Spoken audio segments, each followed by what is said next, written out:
In this video, we'll be making 3 levels of melodies from noob to pro to... And at the end of the video, we'll compare how these melodies sounds like in a song. So yeah, let's start with a noob. Before we make a noob melody, we need the chords.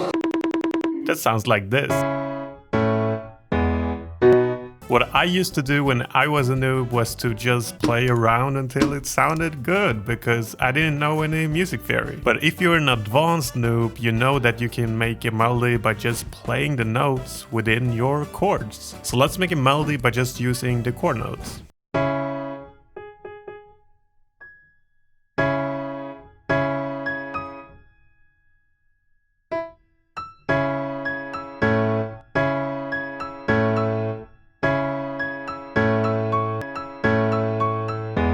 To spice this up a little bit more, we could add a little rhythm variation like this.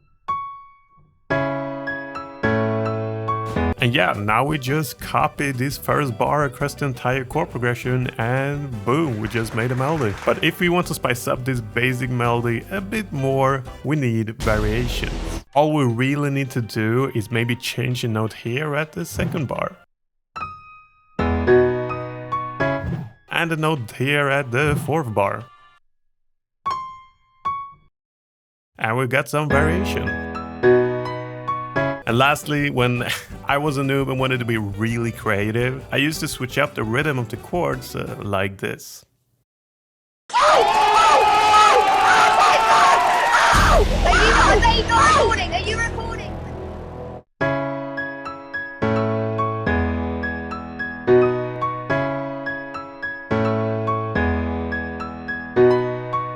Let's now instead make a pro melody. And one way that I like to write melodies is to make the chords and bass first and then make a melody on top of it. So let's take the same bass and chords as the new melody but add a catchy rhythm to it.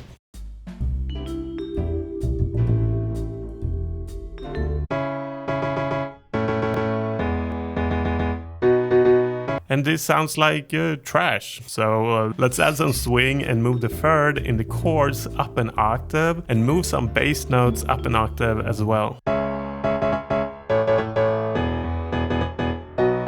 So writing a great melody with this foundation is going to be pretty easy. And when we create this melody, we can, for example, use the third and fifth in the chords because they are almost always going to sound good. And the third and fifth are just the third and fifth note in the scale from the first note of your chord. So this would be the first and this would be the second, third, fourth, fifth. I think you get it. So when we make this melody, we can just follow the catchy rhythm we made with the chords. And we can also just start with the fifth and build upon that. So let's do that.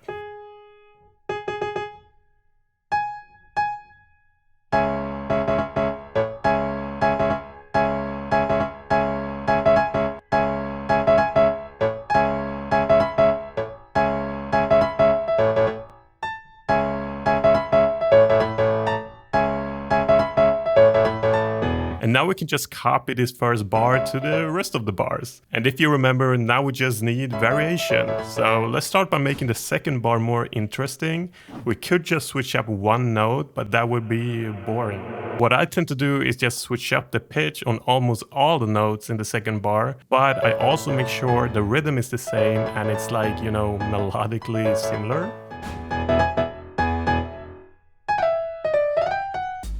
And yeah, this sounds very good. And at the fourth bar, which is the final bar, we need to climax the melody. So one way to make this part really awesome is to make it sound like a ladder. So we could make it go from high to low in pitch like this. Or you can do the opposite like this. Both ways would work, but I like this one the most. And yeah, let's add an extra octave to the melody and we're done. Also, if you enjoyed the video, feel free to like and subscribe.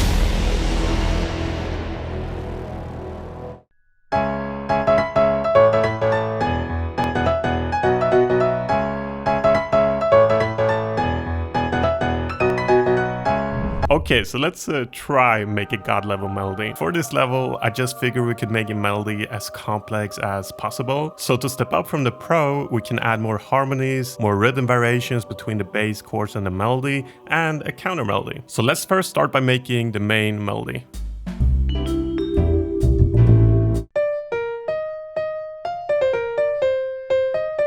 So for this melody, I figured we could make a little bit of a crazy structure, you know? So instead of adding variations to the second and fourth bar, we will add variations to the first and third bar. So I'm just gonna add variation to the third bar and we will achieve that.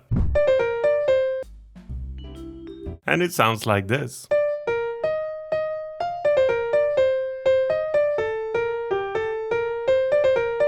And now for the counter melody. It's important, in my opinion at least, that it has contrast to the main melody, so I figured we can make a counter melody that's slower in speed and higher in pitch compared to the main melody. So yeah, let's do it.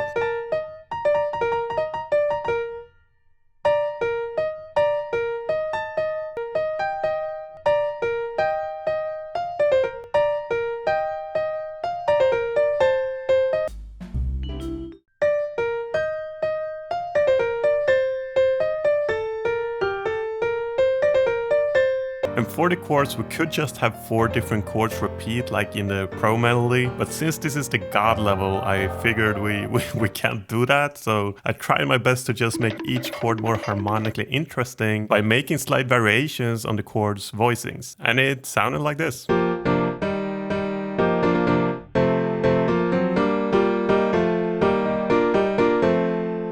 And I almost forgot we also obviously need to add this note to the melody for some extra spice. Now we just add another octave to it and add a bass line and we're done.